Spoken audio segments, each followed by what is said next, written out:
So you did everything right up until the part where you forgot to treat Tony for shock. So also when in the water thing. Yeah, when you're giving somebody when they're really dehydrated or having heat stroke or heat exhaustion, when you're giving them water, you want to have them sip it, and you want to have them sit up, not lay down. So obviously, you moved them into the shade from the sun, so that was good.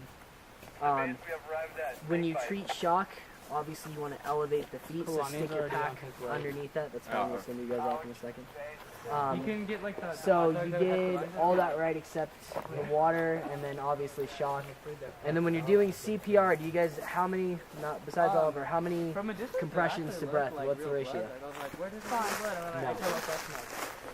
I taught you guys this. You should know. You two should know this. Part of the champ. Yeah, get ready, Tony. Like, Kalani's already on his way. There you go. 32 what? 32 2 mouth, or 2. It's 30, number 30, TO. What's the ratio?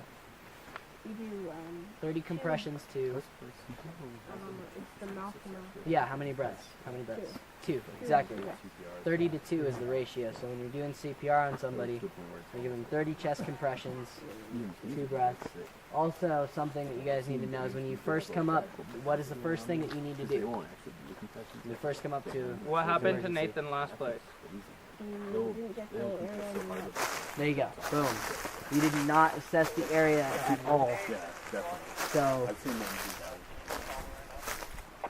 Kalani's almost here. Tell Kalani to have He's not dead yet. So, and then with Mr. Jackson down there, I'm just telling him to go on the head. head wounds need to be treated automatically. That is your first thing in the world. So, I mean, I can't really go over treating that with you guys because you didn't even address it. Chris, so. the Kalani, can you go a little bit But when you slower? do treat the head injury, teaching my group because since they sort he's of killed both of them. unconscious, and since there's blood, what you want to do is you want to make sure you stabilize that neck, so have somebody hold his head so his neck doesn't move, because if he fell and hit his head, he could have broken his neck, and you don't want him paralyzed. Make sure you hold the neck. You're obviously going to want to apply pressure. You can take a shirt, take a neckerchief, anything cloth, tie it around his head super, super tight. You want to keep that pressure going right there. Obviously, for his arm, you want to splint it. Keep making sure that he's breathing, so your ABCs, airway, all that stuff. You want to make sure he has a pulse still, so he doesn't slip into cardiac arrest or die on you 1 minute while you're trying to treat his head injury. So, for the most part, I mean, your splint looks pretty great.